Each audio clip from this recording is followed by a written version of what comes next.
終わり？俺、死んだ。バカな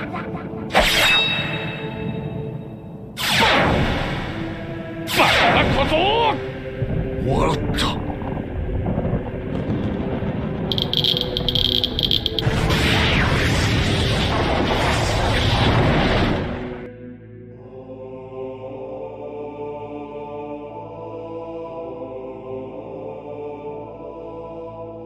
When did it all go wrong? Things in Loguetown have been so delightful and whimsical over the past few episodes. Even the Navy has settled into a mostly comical position, at one point hiring Zoro as a pinch janitor. The formidable Navy captain is tough, but he shows that he does care for the civilians under his protection. In the previous arc, Nami was able to earn her freedom from Arlong with the help of her friends. It was the last thing she needed before entering the Grand Line. It's a theme that's explored for the remaining crew members once they arrive in Loguetown, the final island before the Grand Line. Zoro sets out to look for replacements for his swords, Sanji for ingredients and women, Usopp for any crap he can add to his arsenal, and Luffy wants to see the place where the king of the pirates died. When we reach this point, everyone has what they need to enter the Grand Line, and Luffy is not doing so great. I know the Grand Line is right there, the sword is an inch away from Luffy's neck, but let's rewind so that we don't overlook this moment for what it is. A moment when luck, divine intervention, or perhaps something even more unexplainable arrive to change the course of the One Piece universe.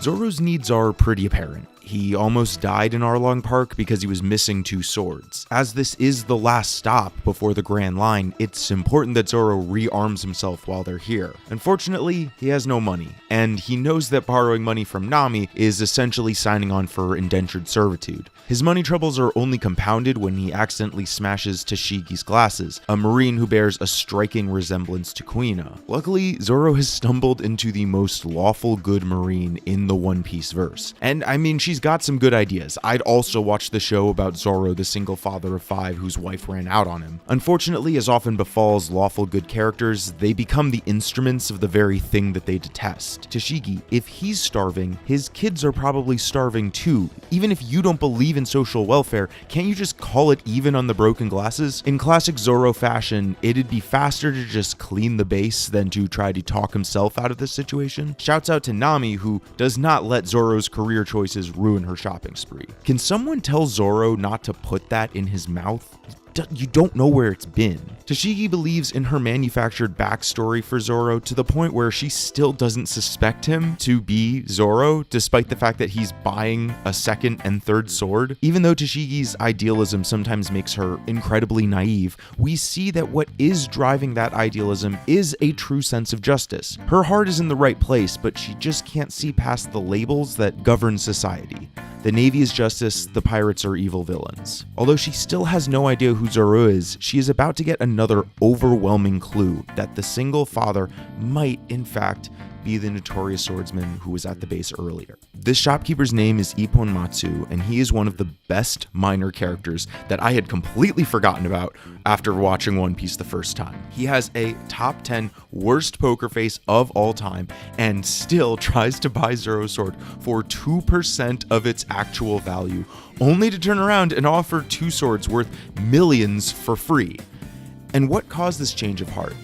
Depending on your perspective, it's either a bold gamble or an act of skill and trust. After hearing that the Kitetsu is a cursed blade, Zoro takes on the challenge, pitting his luck against the blade's curse.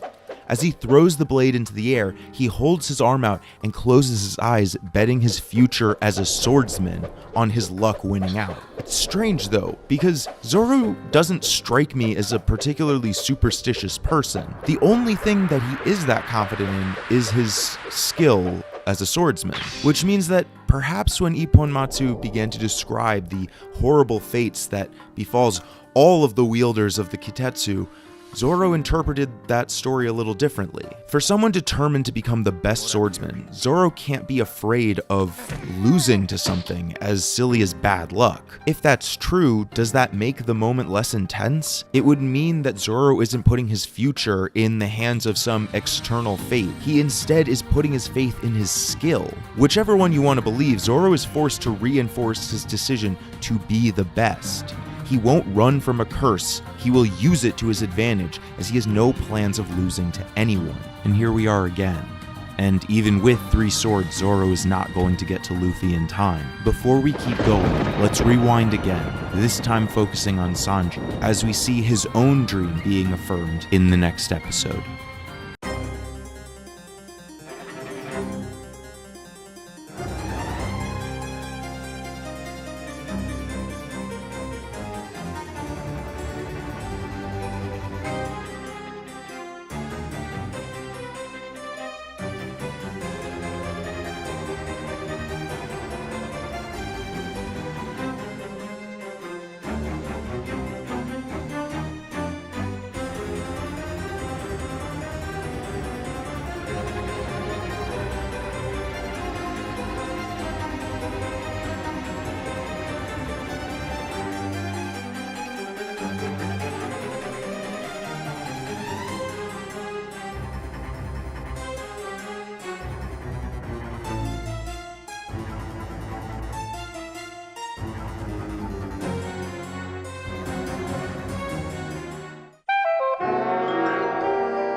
Sanji's story is such a perfect example of how much fun can be had when a show doesn't take itself too seriously. It's not all fun and games. This show will make you cry if you let it in, which you should. It's healthy to cry, but that's beside the point. It's impressive to see a writer put so many fun details into a world while still finding a way to subvert expectations in ways that all you can really do is laugh at. Let me show you what I mean. Wow, those are some dark eyes you have there. Oh, never mind, that's his nose. It probably helps him in the kitchen, so why not become a cook's apprentice? I love that in the One Piece verse, a feature on a restaurant focused so much not only on the owner and the head chef, but his young sous chef, pictured here smoking in the kitchen. The 10-year grudge match being instantly downgraded to a 10-day project caught me off guard, and it did make me chuckle. Does she have a devil fruit power, or are we just not acknowledging that she pirouetted so fast that she created a minor weather event? These fish are from The Little Mermaid. You will never convince me otherwise. Nami is moving through Loguetown. Thank goodness she was there, otherwise Sanji would never know that Usopp had also shown up to support him. Samson, no relevance to the plot, just a funny guy. Our panel of distinguished judges and this one drunk guy who sort of invalidates this entire competition. Oh, that's why they're dressed like matadors. Note from someone who is on a rewatch, we need more of these moments showing Sanji loving food and cooking. I mean, it would be so easy to have Sanji view cooking as a competitive endeavor. Who doesn't love a tournament arc? Not only is it the bedrock of shonen anime, competition is used to make everything more entertaining these days. That's why there's a whole genre of Netflix shows that asks the question, what if that hobby had a winner and a loser? But Oda doesn't follow that temptation, and in doing so, he makes a far more interesting character. Granted, a character that needs to do a little work, or a lot of work, on the way he shamelessly puts women on a pedestal, but unique nevertheless. If one were to pick a cook that would be distracted by the flashy cooking style of an attractive woman, Sanji would probably be high up on everyone's list. Instead, he's only focused on the task at hand. After all, he has said multiple times that he isn't interested in the competition. He doesn't need to know that he is the best cook in the East Blue. Seeing this elephant bluefin tuna reminded Sanji of what his true ambition is. He doesn't care about becoming the best cook. That wide-eyed passion that becomes rare as we get older is still what powers him. He isn't cooking to beat someone, he's cooking because he loves it. Carmen's tricks don't work against him because his dream has always been focused on growing as a cook. Once the competition is over, Carmen interrupts the announcement of the winner to concede. Then it's revealed that there was some foreshadowing slipped into that ridiculous whimsy of the One Piece world. Turns out, Carmen was looking forward to this day for 10 years. After being inspired by a young Sanji, she trained and worked on her skill. Although she does use some trickery, she clearly became a skilled chef while chasing after Sanji. After finally going against him, she realizes why she can't beat him. His dream hasn't changed. he hasn't been chasing anyone, just a love for cooking. Before heading off to the Grand Line, Sanji is reminded of what he is searching for. Not prestige, but opportunity, the all blue.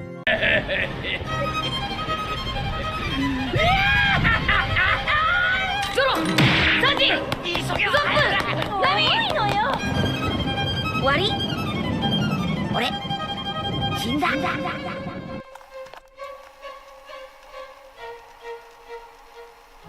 Oh my god. I honestly don't think I could have put it better myself. I rewound a little too much, but we will get back to you soon, I promise. Usopp has a difficult question to answer. What, if anything, can he buy in Loguetown that will help him feel ready to face the Grand Line looming just beyond this island? He goes with quantity, filling up his bag with anything that might have been touched by the Pirate King. Unfortunately, Usopp doesn't have an insanely powerful sword technique that requires 2 additional swords, nor does he have a dream as focused as Sanji's. Sanji wants to improve in his calling to be a chef while searching for the legendary All Blue. Usopp has dreams, but his are less easily defined. When does someone know that they have become a brave warrior of the sea? The definition gets even more murky when you consider Usopp's upbringing. His father abandoned him to live freely as a pirate, and Usopp's feelings are clearly conflicted. On the one hand, he admires the powerful pirate his father became, but that doesn't stop him from wishing his father would come back after his mother died. Now he is setting out on his own adventure. Still filled with doubt in himself, he's striving to live up to the bravery of his father despite holding disappointment for that same man. Outside of Arlong Park, he was forced to face the reality of what it meant to fight with his life on the line. Though he faltered for a moment, he found that strength because he saw the way his crewmates lived and he wanted to follow their example. It's clear that the brave warrior he aspires to be is still taking shape in his mind. After trying to intimidate a child, unsuccessfully by the way, he finds himself face to face with one of the most dangerous bounty hunters in the East Blue, Daddy the Parent Masterson. Do you think he added the parent because people were a little too eager to call him Daddy? Honestly, he is no laughing matter, because his aim is as good as his inability to understand how ammunition works. It's gonna blow his mind when he finds out that he can just carry the bullets without the actual guns. Still, he is effective with his 30-odd pistols, and he exemplifies a cliche of a brave warrior. Until we see him speak to his daughter. The gruff voice explores new octaves, and he can barely keep his eyes open because he's smiling so much. Usopp is able to lie his way out of a fight, but he gets a little too caught up in that lie. It's fun to be viewed as a powerful person, or to at least have powerful friends that make you worth leaving alone. While Daddy Masterson might have been willing to let this one pirate walk away, he takes exception to this attempt at extortion. Usopp tries to run away, but it's no use. His fear gets the better of him, and he resorts to groveling, even hiding behind Nami when she runs to defend him, until Daddy Masterson asks him if he's the kind of man who hides behind others. And then Nami reveals Usopp's identity. Daddy Masterson realizes that standing before him is the son of Yasop, an old enemy that spared his life. Imagine hearing this story from Usopp's perspective. Usopp is following in the footsteps of this brave pirate, even though he had to swallow the disappointment every day that his father hadn't come back for him.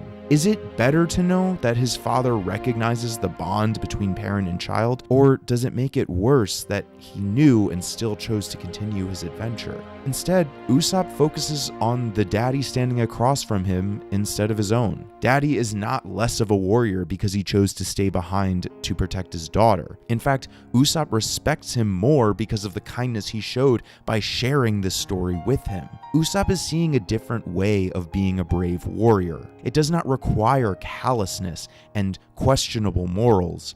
On the contrary, Daddy's empathy sets him apart as a man far greater than those warriors who lose themselves in their pursuit of power. In recognizing this, Usopp finds the strength to finally own up to his actions. He puts his life on the line, a pistol in his face as he aims his slingshot at a target impossibly far away. Usopp is not on a journey for anything quite as specific as his crewmates. Instead, his journey is largely within himself, as he fights against his own doubts to become a brave warrior. This encounter with Daddy just before heading to the Grand Line reminds Usopp that he does not need to become his father to achieve his goal. ゴールドロジャー、やっぱ海賊はこうでなくちゃ。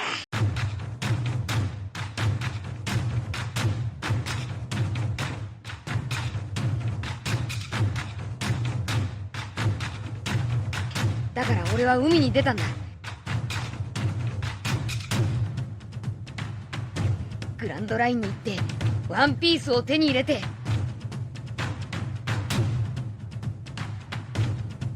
俺は海賊王になる。ゾ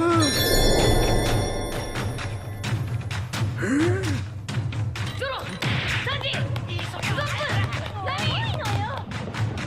終わり？俺死んだ。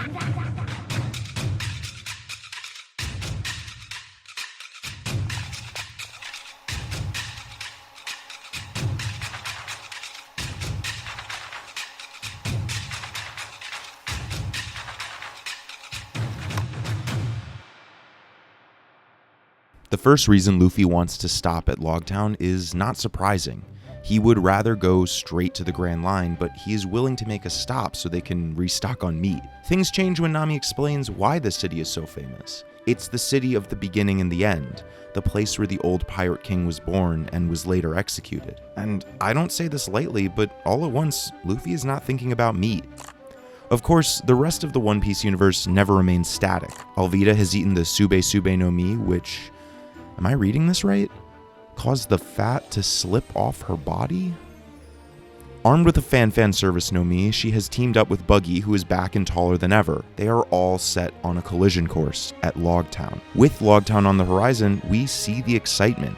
It's going to be a fun shopping spree for everyone, and what they're all after is fairly predictable. And then we get Luffy, who asks Nami again, just to be sure, that this island is where Gold Roger was born and where he died. Nami is surprised that he remembered, which is fair. Clearly, Luffy wants something that is hard to put into words.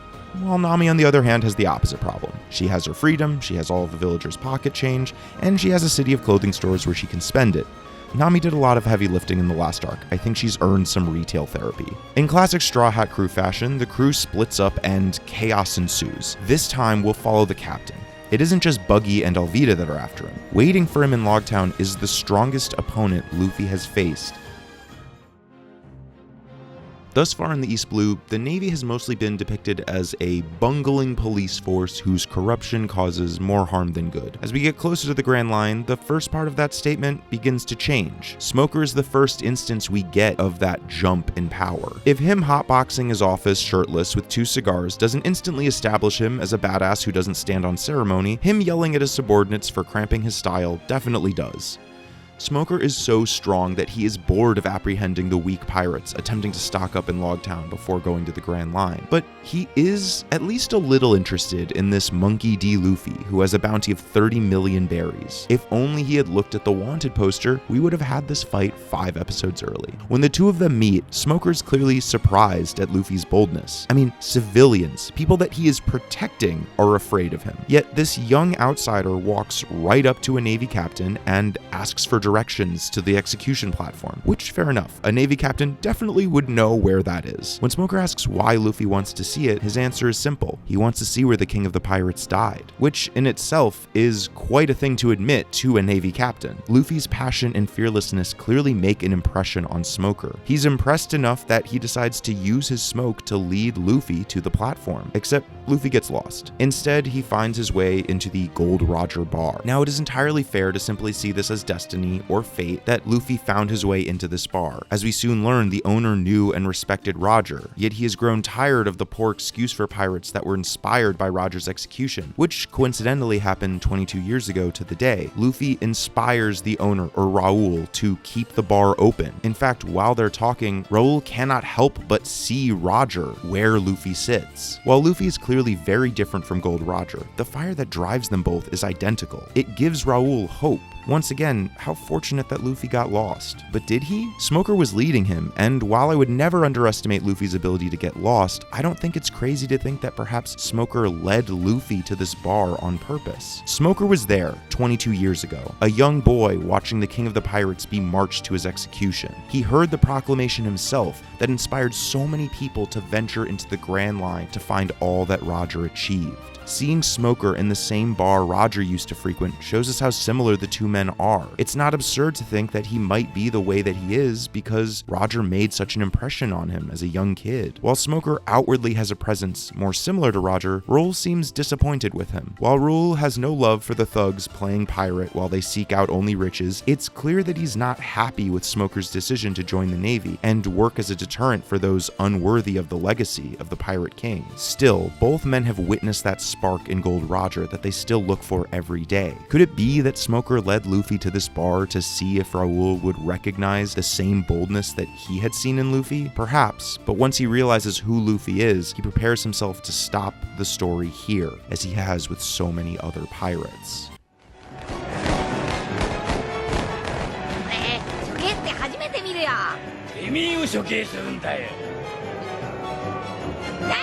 ふざけんな！てめえがふざけんな！これより派手処刑を公開執行します。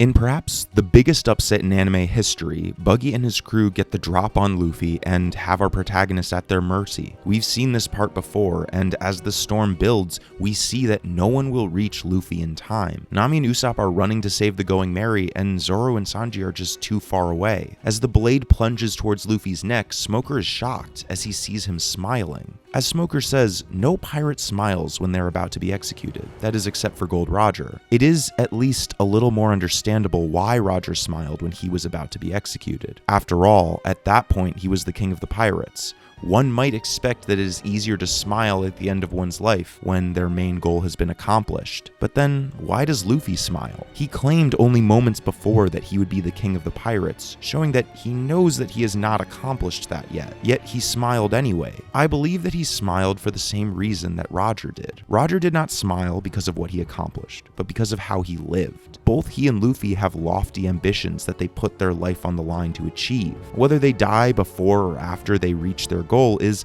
less important than the fact that they lived their life for that goal. And then, whether it be because of chance, fate, or an even more powerful force we have yet to meet, lightning strikes the execution platform, barely saving Luffy's life. Luffy doesn't waste any time trying to figure out how he is still alive. They have been given this chance, and they won't waste it. この俺を倒さなければグランドラインには入れねえと言った。お前を倒してグランドラインに入る。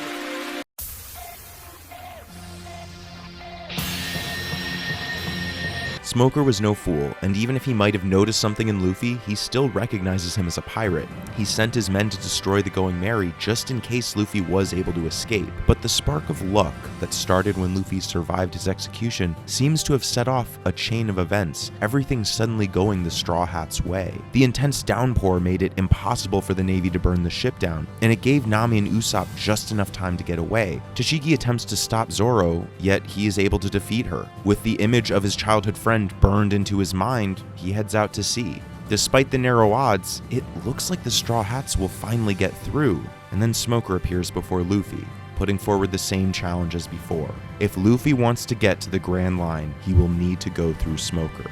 But Smoker's Devil Fruit power is on a different level from anything Luffy has seen. It's hardly a fight as Smoker easily defeats Luffy. He seems disappointed that this 30 million berry pirate fell so quickly.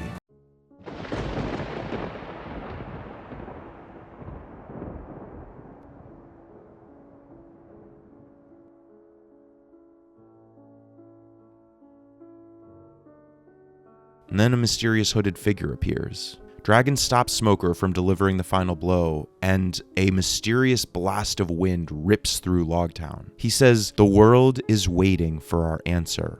If we are to assume that this is Dragon's power, it is yet another escalation in the power level. Still, Luffy does not waste time questioning his luck. He gets his crew back to the ship and they leave for the Grand Line. At this point, we have no idea who this man is or what his connection is to Luffy. It can feel a little bit odd. After all, most writers try to avoid Deus Ex Machina. If used incorrectly, it can cheapen the story and lose the trust of the reader. How can you expect a reader to buy into the stakes of a story if the author can just create an act of God that solves all of the protagonist's problems? Dragon's intervention is an example of Deus Ex Machina, but Oda does not use it as a simple solution, but to make a larger point. Consider the few lines that Dragon utters. "The world is waiting for our answer."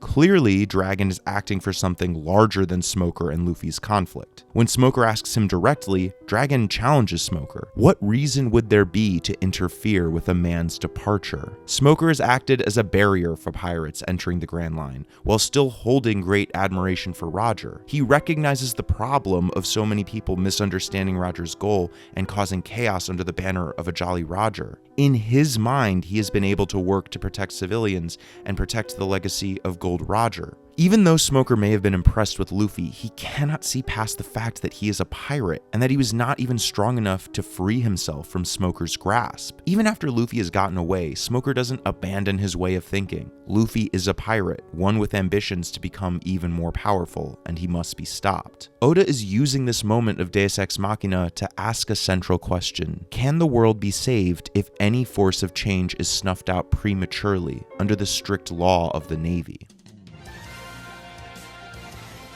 Whether it was some act of God, chance, or a plot carried out by this mysterious figure, our heroes are finally setting out for the Grand Line. And it wasn't just the Straw Hats who used the strange events to get away. As we see Buggy and Alvida setting out for Luffy and his crew, followed shortly by Smoker and Tashiki, it is curious that Buggy says, "Let's head straight into the nostalgic Grand Line." I mean, it was easy to see that Arlong had come from the Grand Line, but who expected that Buggy the Clown had voyaged through the Grand Line himself? Aboard the Going Merry, the spirits are high as the rain pours down and Reverse Mountain looms ever closer. And here they decide to do a launching ceremony. It's the real start of their journey. Their dreams that they all were reminded of in Loguetown are once more claimed in the rain. To find the All Blue, to become a master swordsman, to draw a world map, to become a brave warrior of the sea, and of course, to become king of the pirates. Whether they fail or succeed is not what is putting a smile on their faces. They can all smile so fully because they are living their life for their dream. As Romance Dawn comes to a close, we are finally here, at the edge of the Grand Line, the crew assembled, and adventure waiting just beyond that lighthouse. Thank you so much for watching. If you enjoyed the content and you want to see more, make sure you hit that subscribe button. If you want to check out any of my other projects, make sure you click the links in the description below, as well as the link if you want to directly support the channel. I am so excited to continue on the One Piece journey. It's crazy to me that we've already finished the Romance Dawn saga, and I'm just so excited for what comes next. And I know I say that before almost every arc. It's like when you ask if a parent has a favorite kid. They probably do, but they're just gonna say all of them. Anyways, next up, Alabasta.